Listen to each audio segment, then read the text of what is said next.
Такой у нас сегодня костер. Хороший, интересный.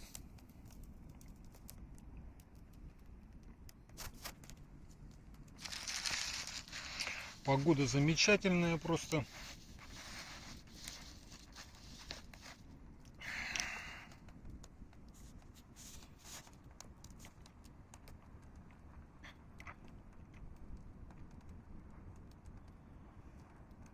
Да, сегодня 9 мая, День Победы, День нашей Победы, как в том фильме знаменитом черно-белом, где советский офицер, как сказать, в немецком, как их называли-то, разведчик, да. Не шпион, а называли разведчик. Когда он встал среди фрицев и сказал тост: давайте выпьем за победу. Все фрицы встали, как по порядку, подняли свои емкости и выпили. И когда они выпили, он выпил один, сказав: за нашу победу. Вот, так что победа далась тяжелой ценой, конечно, дорогой ценой. Много людей погибло. Фашисты, они, конечно, это были нацисты, но, так сказать, в простонародье их называли фашисты. На самом-то деле. Вот. Понятно, что фашисты это были в Италии. И да, сегодня, кстати, был парад Победы. Я посмотрел оба, и новосибирский, и московский. Все прошло без задоринки. Без какой-то, как сказать, без проблем. Как это выражение? Не задоринка, а как без... В общем, все прошло очень хорошо. Солидно. Там были представители наций победителей, которые вместе с нашим президентом, с нашей нацией победителем, западных наций, которые сейчас превратились реально в какой-то нацистская коалицию какую-то антироссийскую. Это я говорю, что появился термин антирусский фашизм. Вот как раз коалиция антирусских фашистов. Они, конечно, не приехали. Радует очень, что приехал и Вучич, которому не давали пролет, и Фица тоже ему не давали пролет. Причем Вучич-то прилетел, а Фица тогда еще не прилетел. И было такое как бы опасение, что Фица не сможет пролететь. Но он как-то пролетел, где-то как-то прошел. То есть прошел эти препоны евронацистов, так называемых, в Европе. Там, странно, то есть когда внутри Евросоюза одна страна не дает, и другая страна, вот Прибалтика, например, не давала право на пролет самолета президента или какого-то там премьер-министра. Я вот сейчас навскидку не помню, Фица, он кто, премьер-министр, и Вучич тоже, как бы, руководители, в общем, главные. То есть это такой вот прям прецедент вообще. Вообще это какой-то уже раскол, который уже давно наблюдается. Но вот это еще одна капля в этот раскол, потому что, а какой это Евросоюз-то? Где правила-то Евросоюза? Когда захотели и закрыли небо, и не пустили. Там непонятно по каким причинам, но понятно, причины политические основные-то. Поэтому смотришь на все, что происходит, а оно в самом-то деле происходит, и развивается, то есть вот эти события. Поэтому, как говорится, посмотрим, как это дальше будет. И все эти угрозы Зеленского, то есть, что он как-то атакует парад, ну, слава богу, ничего не произошло.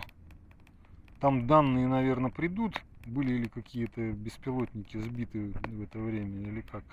Но возможно, что Зеленскому на Западе та же Америка, например, могла сказать не делать ничего плохого. Потому что у меня вот такое ощущение сложилось, что это был определенный такой шаг, компромиссный шаг со стороны России. То есть, с одной стороны, вы нам даете спокойно провести праздник важный, как раз он антифашистский праздник по своей сути. А мы вам даем 3 дня перемирия целых. То есть не один день на 9 мая, а целых 3 дня. До и после. Ну и у нас, соответственно, люди тоже спокойно его, более спокойно, скажем так, будут праздновать, в том числе и на передовой. Потому что праздник стал еще важнее и важнее с годами. Поэтому ввиду актуальности именно политической. И, конечно, его наши элиты используют для консолидации общества, для, как бы, да, вот эта идеология, ну, я вот объяснял, что вообще-то идеология, она нужна в самом-то деле. То есть, например, идеология вот этой вот победы, что мы нация победителей, что мы можем, что у нас сильная держава, как бы вы ее не обзывали, ни страной бензоколонкой, или там что, разрушившейся там страной, чем кем, на коленях или как. Ну, было, да, но мы вот опять Россия восстала с колен. И дальше уже без учета интересов России мировая политика продолжаться-то не будет. Я вот, известный эффект, например, когда Россия набирала вообще политический такой, военно-политический вес, скажем так, потому что есть политический вес, а есть военно-политический вес. И военно-политический вес — это вес, который такой фактический, который ты никак ничем изменить-то не можешь. Это когда Советский Союз, там, сколько он там, как там, ну, там большая армия содержалась просто вот в Европе, в Германии, например, там большое количество было российских военнослужащих, там целый такой большой контингент был. Это была мощная сила, там было много танков. Я вот сейчас не помню, сколько там было танков, черт стреляется. Вот, танки не помню, но я помню, что там было очень много танков. Я когда прочитал цифры, там я очень удивился. Там, по-моему, чуть ли не 1000 танков были в Германии. То есть вот эта вот армада, она могла как бы была огромной силой, и с Советским Союзом вот, хотели не хотели, но считались не только с ядерным оружием на самом-то деле, но и понятно, что и совсем. Поэтому, то есть с танками, то есть это была реальная сила. И там был определенный баланс в Европе, скажем так. Вот, поэтому, ну, как бы такая вот мысль у меня вот возникла на фоне этого всего, на фоне украинского конфликта, на фоне опять же 9 мая того же, сколько вышло информации интересной. Мысль о том, что все-таки сколько нам не прививали бы вот эти вот мысли в 90-е годы либеральные, что там армия не нужна, что надо экономику только развивать и так далее. То есть это все от лукавого явно. То есть, потому что в истории Россию всегда уважали именно за ее военную силу, которая, естественно, базировалась и на экономической силе и так далее. То есть, если у тебя нет экономики, ты не можешь иметь сильную армию, это факт. И солдат надо кормить. Что случилось с армией Сирии? Она просто побежала, вон утка полетела, она просто побежала и все, и оппозиция вооруженная захватила быстро и легко власть. Вот и все. А там объяснения очень простые были. Просто правительство Башара Асада просто оно было задавлено санкциями со временем. Еще здесь спецоперация СВО произошла, куда Россия, естественно, бросила основные силы на спецоперацию. И вот, пожалуйста, то есть, поэтому как-то так. В общем, поздравляю всех с Днем Победы еще раз. Это 80-летие. Опять утка полетела. Надо же. Она тренируется, что ли? Вот. Они быстро машут так крыльями. У них крылышки небольшие, они поэтому должны быстро махать. Как пропеллером. Вот. Поэтому да. Да, я вот книжку начал здесь читать. Что-нибудь хотел про войну и к своему стыду прям не нашел никаких книжек про войну. А в советское время книжки про войну, они были, ну, как сказать-то, в каждой семье их читали. У меня они где-то есть, но я вот нашел, короче, книжку.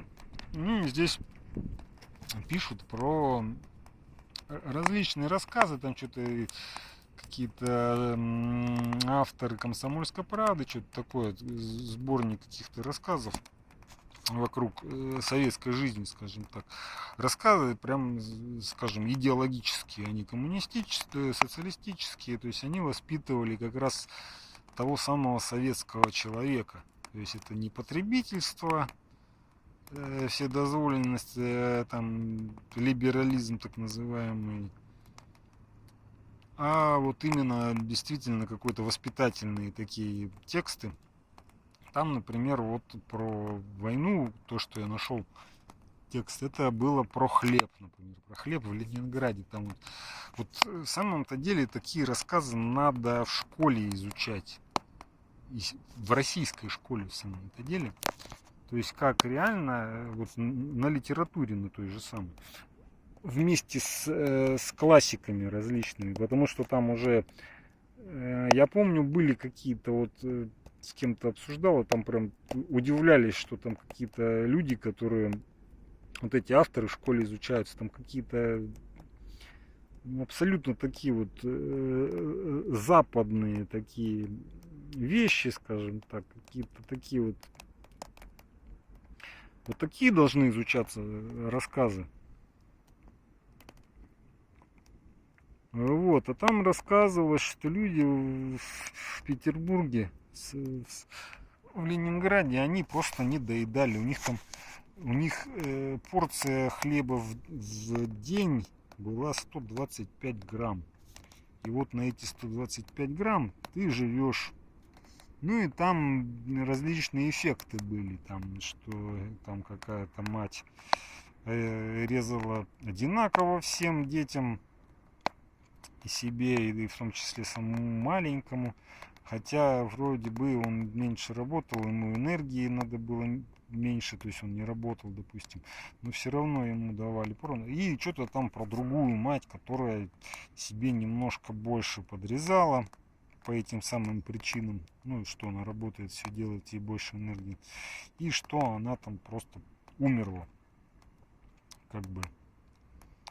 Опять же, там все как-то идеологически все обернуто.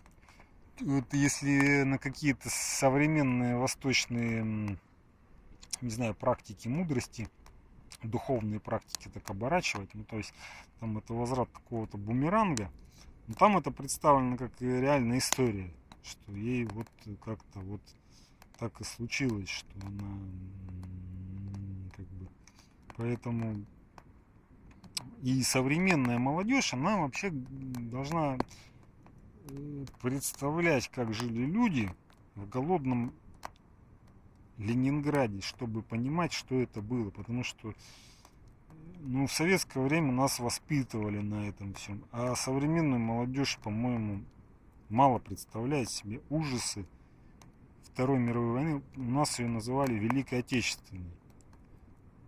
То есть, как бы, потому что Великая Отечественная это была часть Второй мировой войны, это была наша часть Второй мировой войны, когда только мы воевали по своей сути.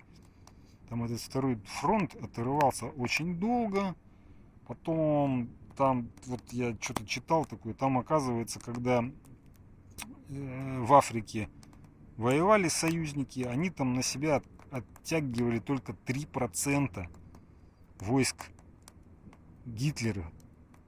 Это же вообще ничто.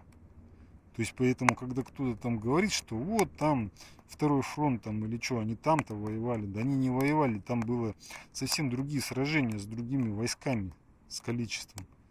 Поэтому это надо знать статистику, надо знать историю. Ладно. Всем еще раз с Днем Победы. Вон какая-то ворона. Как-то так интересно. Как-то интересно. Ходит так. Что-то переваливаясь как-то странно так. Все полетело. Ну все, всем еще раз с Днем Победы. До свидания.